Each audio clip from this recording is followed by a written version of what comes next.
Ramadan telah mengajarkan kita untuk menjadi pribadi yang paripurna. Kemampuan kita untuk meningkatkan kualitas dan kuantitas di bulan puasa harus senantiasa kita pupuk dan kita jaga. Jangan sampai bulan Ramadan telah berlalu, beriringan dengan itu intensitas ibadah kita pun ikut menjadi layu. Oleh karena itu, mari kita jaga semua ini. Insya Allah kita termasuk hamba-hamba yang dosanya diampuni, karena kita telah berpuasa dengan iman dan kesadaran diri mengharap pahala dari ilahi Rabbi. Rasulullah Sallallahu Alaihi Wasallam bersabda, "Man shoma Ramadan imanan wa ihtisaban, ghufira lahu ma taqaddam min dhanbih." Siapa yang berpuasa di bulan Ramadan atas dasar keimanan dan dilaksanakan dengan benar, maka ia diampuni dosanya yang telah lalu. Allahu Akbar, Allahu Akbar, Allahu Akbar, walillahil hamd. Kita berharap ibadah puasa yang baru saja kita jalani akan membawa dampak perubahan yang signifikan dalam kehidupan kita sekalian. Tidak seperti puasanya ular. Saat ular akan mengganti kulit, tentu untuk menjaga kelangsungan hidupnya, ular harus berpuasa terlebih dahulu. Namun, walaupun sering berpuasa, tetapi ular tetap tidak akan ada perubahan. Wajah ular sebelum dan sesudah puasa tetap sama. Namanya juga tak berubah, tetap ular. Cara makannya pun tetap sama. Cara bergeraknya dan tabiatnya serta perilakunya pun tetap sama. Berbeda dengan puasanya ulat bulu, yang awalnya adalah seekor hewan yang menjijikkan dan serakah.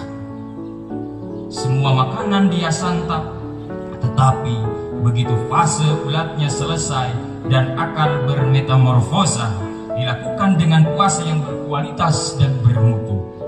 Mulai dari mengasingkan diri, menjauhkan dari makanan, dan segala hal yang dapat merusak puasanya. Kemudian, hasil dari proses metamorfosa inilah yang sangat luar biasa perubahan nyata terlihat dengan lahirnya wajah ulat yang awalnya menjijikkan menjadi hewan yang indah dan rupawan. Namun, ulat pun berubah, nama ulat pun berubah. Yang asalnya ulat menjadi kupu-kupu namanya. Makanannya hanya madu dan putih bunga. Tabiatnya pun berubah total, dan cara bergerak yang awalnya hanya bisa menjalar dengan lambat, berubah bisa terbang tinggi dan bisa hinggap di mana saja tanpa merusak, dan hanya menebar keindahan dan kebaikan sebagai seekor kupu-kupu yang elok dipandang. Bahkan dapat membantu kehidupan tumbuhan-tumbuhan yang lain lewat proses penyerbukan. Semoga puasa kita yang 1 bulan ini oleh Allah dijadikan seperti halnya puasa ulat tadi. Amin ya Allah ya Rabbal alamin. Ma'asyiral muslimin rahimakumullah. Ramadan juga telah mengajarkan kita tentang kesederhanaan. Kebutuhan manusia ternyata sebenarnya tidak perlu bermewah-mewahan. Di Ramadan kita diingatkan bahwa hanya dengan 1 gelas saja itu cukup untuk menghilangkan dahaga yang tak tertahankan. Maka tibalah saat kita pada Idul Fitri yang oleh kita disebut Lebaran, maka jangan sampai apa yang kita peroleh selama bulan Ramadan kita tidak amalkan. Laisal 'aid liman labisal jadid, innamal 'aid liman ta'atuhu yazid. Aid, hari raya, bukanlah bagi mereka yang berpakaian baru, mobil baru, peci baru, sarung baru. Akan tetapi aid, hari raya adalah bagi dia yang ketaatannya terus bertambah. Kesederhanaan dalam materi dan bermewah-mewahan dalam ketaatan adalah makna hakikat dari Idul Fitri. Sebuah kisah kesederhanaan yang pantas kita teladani yang terjadi pada keluarga Sayyidina Ali bin Abi Thalib karramallahu wajhah. Ceritanya persis usai sholat asar di akhir Ramadan, setelah seharian merasa sedih karena bulan Ramadan akan segera berakhir, Ali bin Abi Thalib kemudian pulang dari masjid. Sesampai di rumah, ia disambut oleh sang istri terkasih dengan pertanyaan yang bernada penuh dengan perhatian.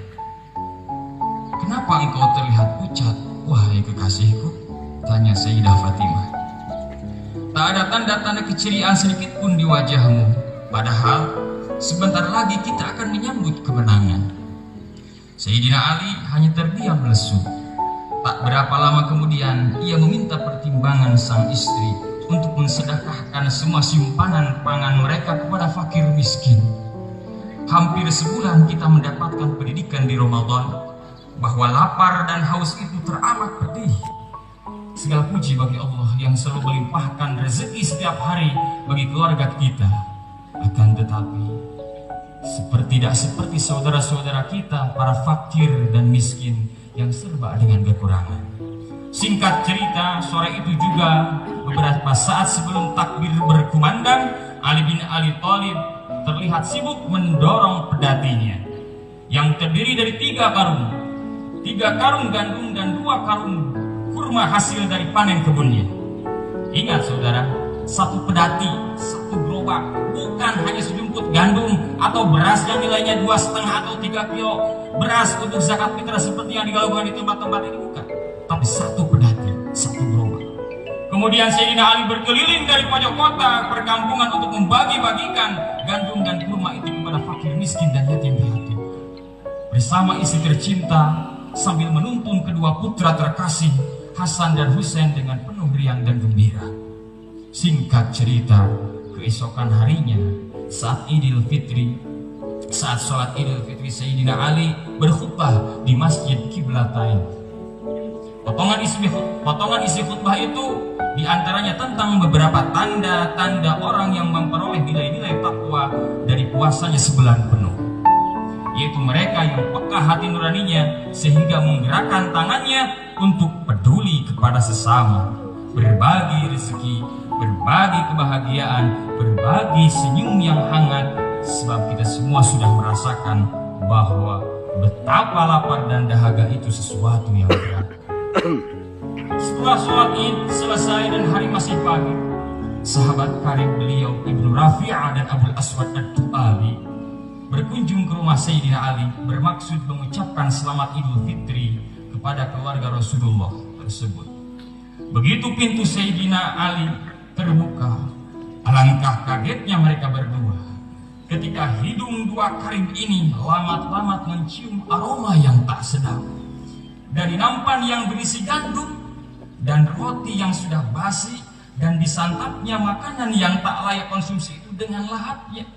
Seketika itu Ibu Rafi dan Abu Aswad Ad-Du'ali berucap astagfirullah, astagfirullah, astagfirullah, sambil berpelukan dan menangis karena kedua dadanya sahabat ini tersesat melihat sesuatu yang tidak elok yang dapat dilihat. Mereka tak kuat melihat pemandangan itu. Mereka kemudian berpamitan. Sebelum berpelukan, mereka pun pergi menjauh dari pemandangan yang menggetarkan jiwa itu. Sepanjang jalan, mata Imam Ibnu Rafi berlinang air mata. Perlahan butiran itu menetes di pipinya dan jatuh ke tanah seperti mengukir sebuah jalan jejak kesedihan. Sampai ke kediamannya, Idul Fitri yang harusnya dengan penuh sukacita, tapi pagi itu mereka bersedih. Sementara itu Abul Aswad Ad-Du'ali terus bertakbir di sepanjang jalan, Allahu Akbar, Allahu Akbar, Allahu Akbar. Kecamuk dalam dadanya sangat kuat. Setengah lari ia pun bergegas menghadap Rasulullah Muhammad SAW. Ia pun mengadu kepada baginda Nabi, ya Rasulullah, ya Rasulullah, putri baginda dan cucu baginda, ya Rasul. Ujar Ad-Du'ali berkata sambil terbata-bata, tenangkan dirimu. Ada apa wahai sahabat? Tanya Rasulullah menenangkan. Segera ke rumah menantu dan putri baginda, ya Rasul. Saya khawatir cucu baginda Hasan dan Husain akan sakit.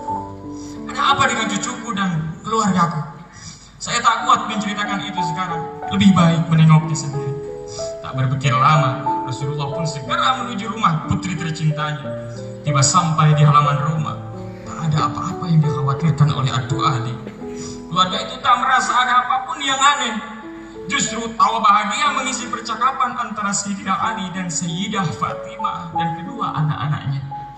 Bahkan yang sedikit aneh, mata Abdul Ali sendiri menyaksikan ternyata keluarga itu masih menyimpan sedikit kurma yang layak dikonsumsi untuk menyambut tamu yang akan datang. Mata Rasulullah pun sembab. Beliau terharu sebab beliau sendiri melihat bekas-bekas makanan basi yang sudah disantap keluarga itu. Dan bau anyirnya masih menyengat. Tak terbendung juga butiran mutiara bening menghiasi wajah Rasulullah SAW dan bersih. Ya Allah, Allahumma ishhad, Allahumma ishhad, ya Allah, saksikanlah bibi Rasulullah berbisik lembut. Sayyidah Fatimah tersadar kalau di luar rumah ayahnya sedang berdiri tegak.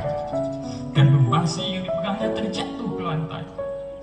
Ayah, kenapa engkau biarkan dirimu berdiri di situ tanpa memberitahu kami? Relakah ayah menjadikan kami anak yang tak berbakti? Berodong Fatimah spontan lalu mencium tangan ayahnya dan membawa ayahnya ke ruangan tamu. Kenapa ayah menangis? Kenapa sahabat Abdul Ali mengikuti ayah di belakang? Rasulullah tak tahan mendengar pertanyaan itu. Setengah berlari dan memeluk putri kesayangannya sambil berujar, semoga kelak surga tempatmu nak. Semoga kelak surga tempatmu nak. Surga untukmu. Mereka yang ada di situ lalu menjawab bersama, Allahumma amin. Amin. Air mata Rasulullah tiba-tiba mengucur deras saat melihat sendiri dengan matanya akan kesederhanaan dan kebersahajaan putri beliau bersama keluarganya. Hadirin, di hari yang fitri, di saat semua orang berkumpul, canda, gurau dan berbahagia, di saat semua hidangan kuliner aneka rupa menumpuk di meja makan, keluarga Rasulullah SAW cukup tersenyum bahagia dengan gandum dan sepotong roti basi yang baunya tercium tak sedap oleh siapapun yang menghampiri. Allahu Akbar, Allahu Akbar, Allahu Akbar walillahil hamd. Ma'asyiral muslimin wal muslimat jamaah salat Idul Fitri rahimakumullah. Itulah hakikat Idul Fitri yang diibaratkan seperti lembaran awal kertas putih. Tak ada kotoran atau noda yang menempel sehingga senantiasa bersih. Seperti air dari sumber mata air yang mengalir jernih.